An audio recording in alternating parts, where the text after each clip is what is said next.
Hey, Kennedy, do you mind if I show this graph that I love showing? I show it in almost everything we make. You know the graph. You know the graph. It's the Yeah. Lilith member Oh, activation chart. one of the Because, best. yeah, and it's, if you haven't seen it before, it's everything that you have to systematically do to get people to be a part of what you're doing. And you've got to find, approach, you've got to talk to them, you've got to organize them. And then from there, they're a part of your world. And what makes this really interesting is, and what makes it slightly inaccurate visually, is that all of this work that you're doing to get them up this triangle, this pyramid, uh, that point when they become a member or that point when they start giving you information, it's the first time that they are giving anything to you. The rest of this time, you're helping them. You're finding them. You're talking to them. You're relating to them. You're meeting them. And that's all the stuff that you've got to do just to get them to say, yes, I'm interested. Yes, I'm in. And that's a lot of work, but there's a whole nother set of work that has to come after that. Right. And we don't have a nice graph for this one yet, but if we did, it would be more of a loop, an Ouroboros, if you will. It would be a circle feeding back into itself, because ideally, when it comes to retention, you don't want them to be in a pipeline that ends. You want them to stay. You want them to keep doing stuff with you year after year, even if that relationship changes. Sometimes your relationship with certain business partners or clients or sponsors could change, and maybe they don't want to give you as much money anymore. Maybe they want to give you way more money and they have higher expectations for what that means to give you way more Right. money, or whatever that is. That's okay, but you don't really want them to leave. Even if all they're doing is staying in the loop as a friendly face that says nice things about you, you don't want them to leave that loop. You want to Well, keep them engaged somehow. Well, first of all, them in the loop and saying nice things about you is probably the most powerful thing that anyone can do. That feedback from the people who are involved, that are in the loop, and I like the way that you put that. That feedback is what powers your organization, because you can take whatever that feedback is and make it part of the messaging of finding and approaching and sharing and organizing. Uh, Now, instead of you having to do all of that work, now it's the people that are in the loop and already know the system and already have experience with you. Now they're sharing what they know. That is really awesome. It's pretty powerful.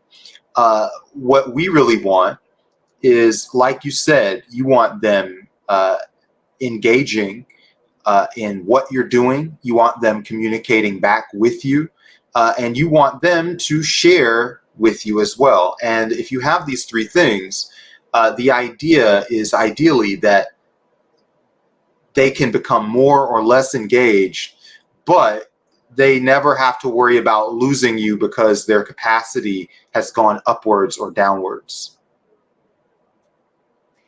Right. And so, there's a lot that goes into that sort of retention, and Right. it's important. It's critical to the success and health of your business or org, because like Brandon said, people that know what's already going on and are already invested, that's great. And if you have high turnover in terms of your membership, and you've got to like train and orient and educate new groups of people on a regular basis, Right. that takes away from your capacity immensely, compared to some of the best legacy organizations that have been around the longest. It's because they have volunteers that have been with them 5, 10, 20, 30 years, been with them the whole time, and stuff like that. And they have generations of volunteers that have trained each other, that like I did 10 years and then I trained somebody else that did 10 years and then they trained somebody that did 10 years. That's an org that's not going anywhere. That's an Right. org that even maybe there'll be some ebbs and flows, maybe there will be changes, Maybe it won't always be the same from year to year, but if you believe in that mission, that org doesn't go anywhere when you have people like that around.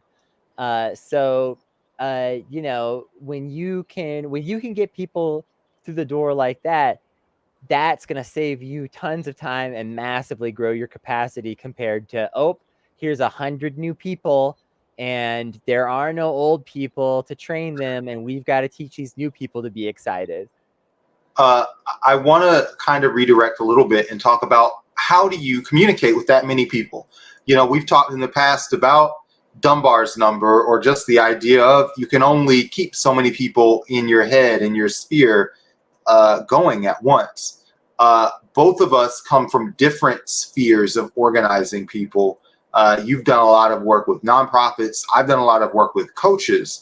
And in the coaching world, or even the consulting world, you've got to really strongly insist on getting your clients to meet you on the platform that you have chosen.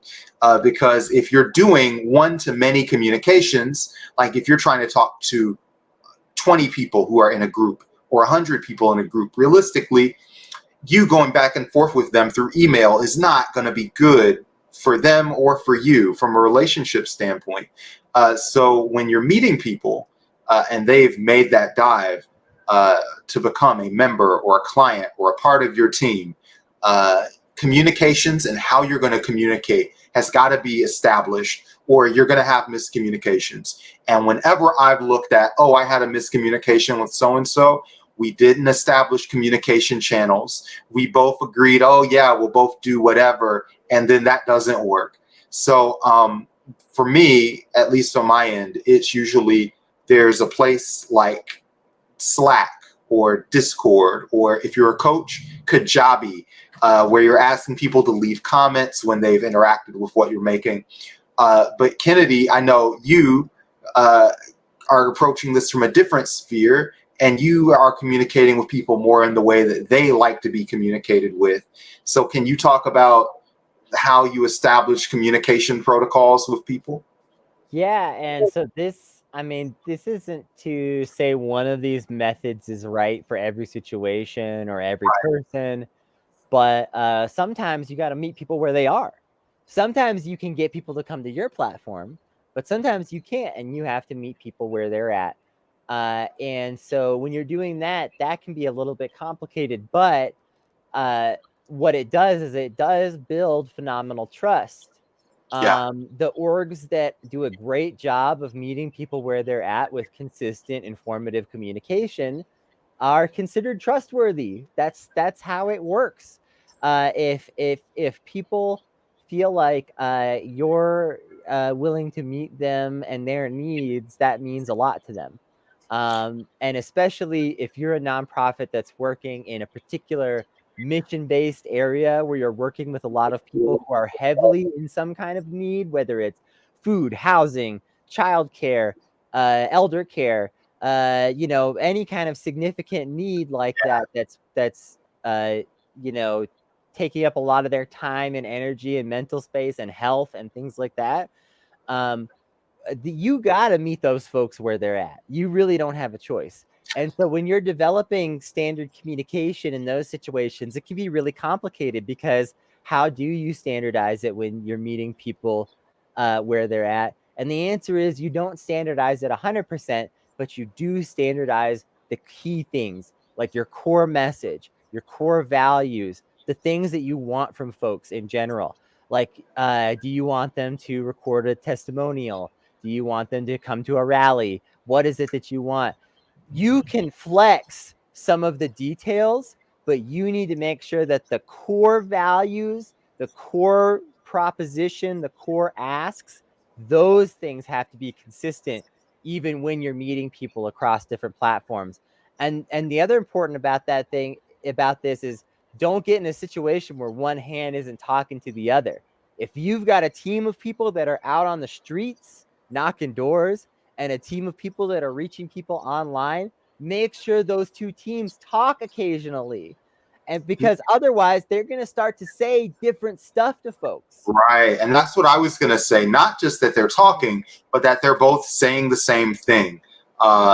when we go through that process of signing them up and we're talking to them, we've got events and real core priorities that we want to share with them that they've all got in common. And we also want some unity of message. And the reason why you have that is when you get to that next stage of, and this is how we started, getting feedback, and you want them, if you've really got a strong community, they're all talking the same way. And now you've created something that's creating types of guys. They know what they should be saying to meet new people, because they've seen it's not just because you've indoctrinated them, although, like, sure, organizations do indoctrination to some extent, but also they've been an advocate for that message. So they know that it connects with people. And they are, especially when you're talking about canvassing or emailing or sharing with people, the people that they talk to are further refining the message, which then, like, multiple exclamation points, fire emojis. Now you're really cooking with gas. Now you don't have to worry about what will I say to retain people, because now you are the people. Now you're retaining yourself. And any organization that can comfortably integrate feedback from the core members and from the public and get the best of that and put it into their messaging, that's a really strong operation. Yeah.